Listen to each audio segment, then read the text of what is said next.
Tense air filled Windsor Castle.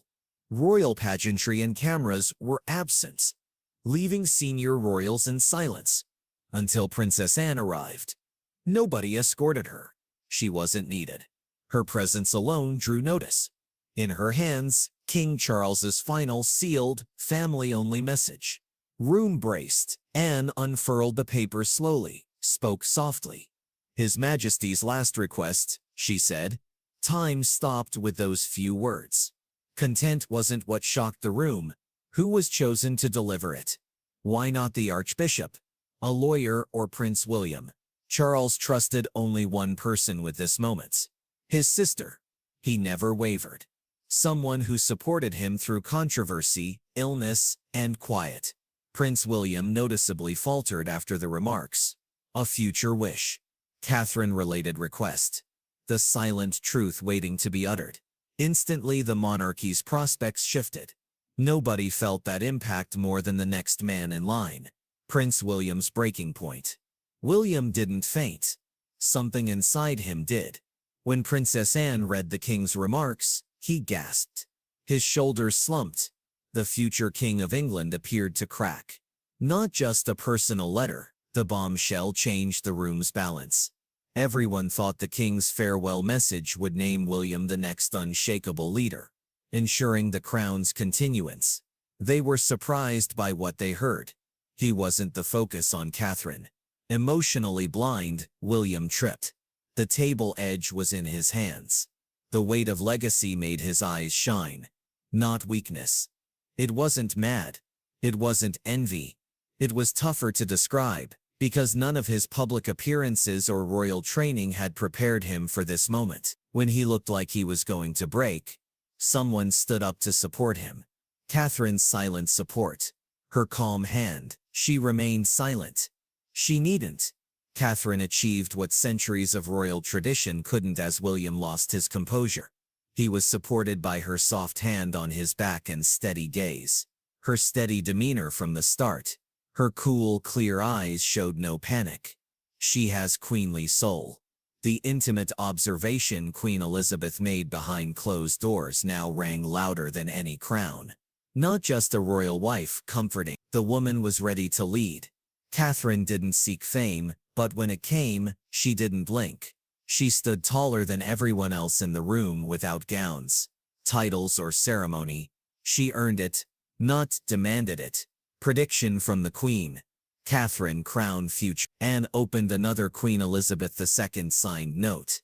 She will support everything. Her Majesty wrote ink. Years before her death. Character, not command. The room quieted. These were impolite words. It was prophecy.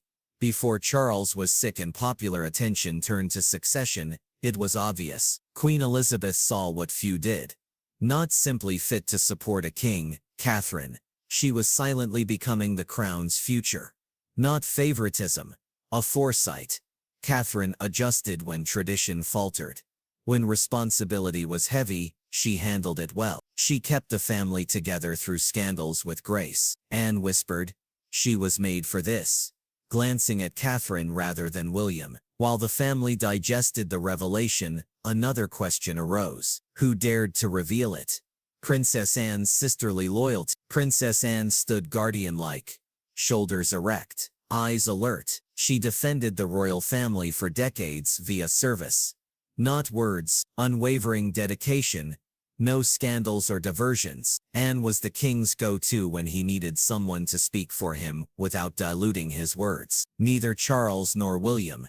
Anne, just that option sends a message. Anne stated she carried it because requested. Voice firm. But I spoke it because I believe. Her delivery wasn't dramatic. It was simple but strong. Perhaps that's why it was hard to ignore. Because if Anne, the monarchy's most private soldier, was willing to speak out, surely change was needed. Catherine didn't want change, but she may lead it. Now everyone was focused on the beginning. Where did this peaceful rising begin? Kate, an English rural girl, started it. From Berkshire to Buckingham, Catherine, Berkshire. A peaceful but promising childhood. Before palace gates and public bows, Catherine Middleton wasn't royalty, but she was raised with stability. Michael and Carol, her parents, worked hard for everything. Though not noble, they knew dignity. Catherine learned resilience, listening, and grounding from them, which would make her unique in the royal family. At Marlborough College, her calm discipline distinguished out. The University of St. Andrews changed history. There she met Prince William as a person. They started as classmates, became friends, and then more. Catherine wasn't impressed by the crown. She didn't title pursue. Instead, she supported William through breakups, strain, and scrutiny. She displayed patience and grace when others looked for weakness. She never impersonated others. A university classmate stated, "She simply grew into who she already was." The monarchy noticed. Their love tale started simple but never stayed that way. A tragedy-related royal proposal. It happened in Kenya beneath broad sky and away from royalty. William kneeled with his mother's sapphire and diamond ring. The ring was more than jewelry, a ghost's symbol and remembrance. Catherine received it for more than romance, a moment of mending and connecting past and future. "I wanted my mother involved," William remarked in a rare emotional interview. Catherine's journey became linked to Diana's legacy. Pressure lurked beneath the exhilaration. Catherine married more than a man. She entered a centuries-old world of examination. Expectations would mount, comparisons inevitable. Still, she accepted everything, for neither power nor glamour, but because she trusted him and their shared mission. Just months later, they made history again. World-famous wedding, April 29, 2011, a date remembered by millions, if not billions. Not simply a royal wedding of a generation. The streets were full of flags, from Buckingham Palace to Westminster.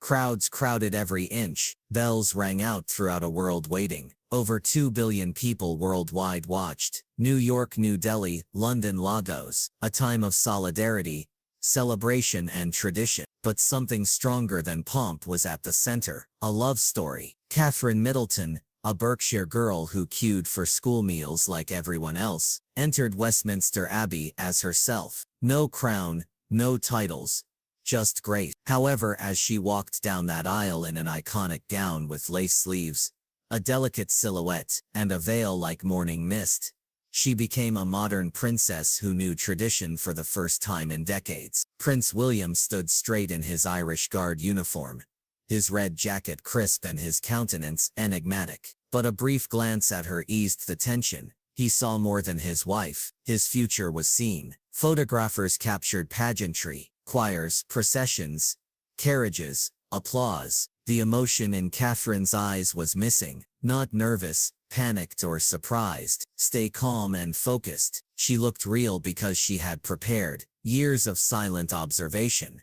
adapting to life under a microscope, and maintaining dignity when the press taxed her tolerance. Everything came up to this. A palace source murmured, "She understands the weight of it." Catherine Middleton became more than the girl next door after that. She was the Duchess of Cambridge, a working royal public personality and future queen helper. After the royal balcony kiss, the fairy story continued. Gowns and galas did not follow. It was duty, discipline, and regal coldness. Press aggression increased as the schedule tightened. Everything, what she wore, how she walked, what she said, was examined. Doubt, fatigue, and pressure existed behind palace doors. She never gave in. That wedding was more than a love crowning. It began a volatile partnership. It was simply the beginning of Catherine's shift into leadership, not royalty, as history showed. Because the actual labor began after the tiaras and titles, soon that strength would be challenged in unexpected ways. Courage,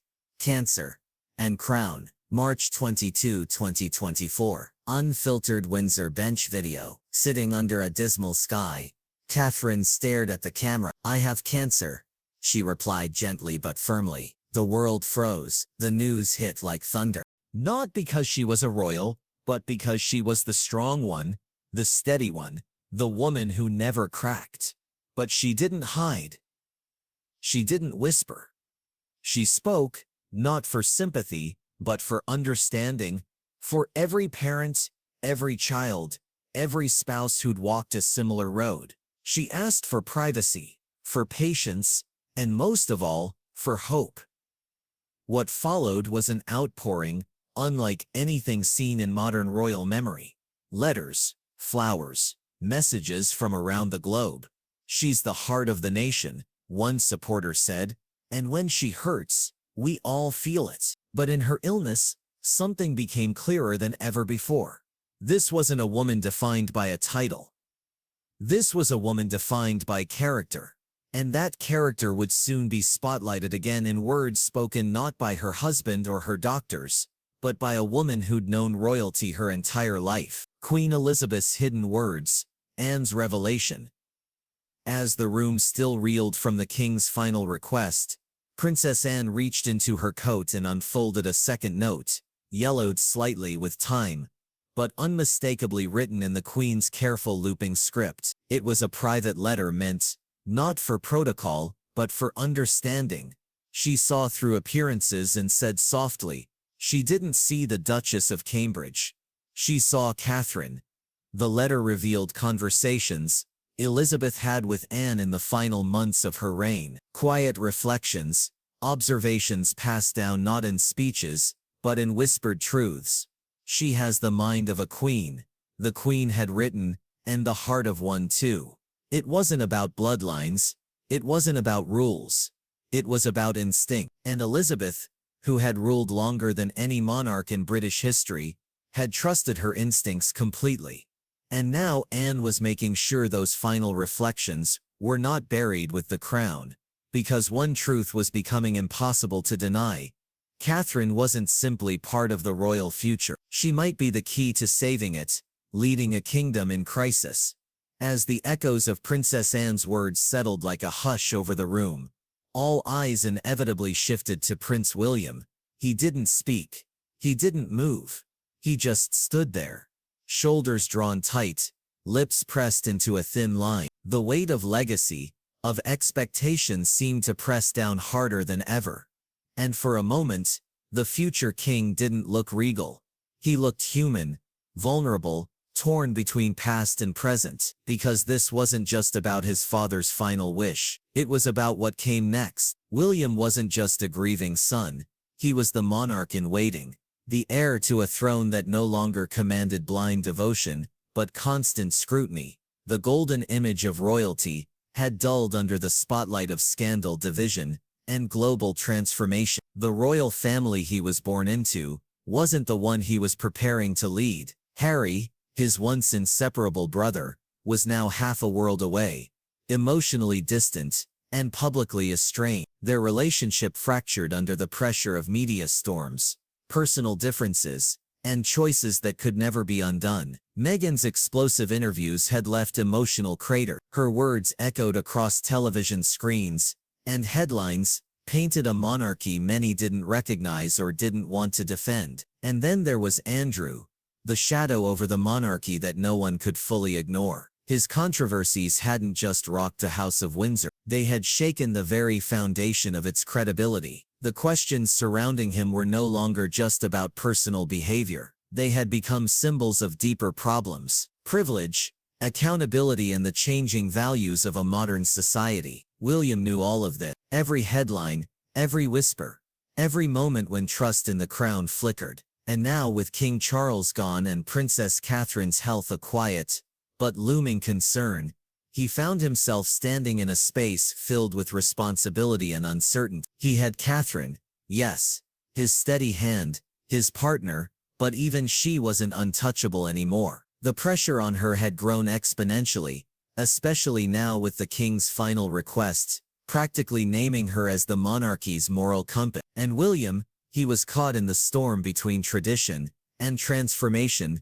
between a crown built on centuries of control and a world that now demanded empathy, transparency, and reinvention. As he stood there in the silence of that palace room, one truth echoed louder than all the rest. He couldn't do this alone, not without support, not without faith from the public, and certainly not without Catherine, because for all the titles he carried, Prince of Wales, Duke of Cornwall, future King of England, the one thing he needed most right now wasn't power, it was partnership. And as the next revelation loomed, It became clear this monarchy might only survive if it learned how to stand together, or not at all. Tradition meets tomorrow, and that's where Princess Anne steps back in, not as a messenger, but as a mirror.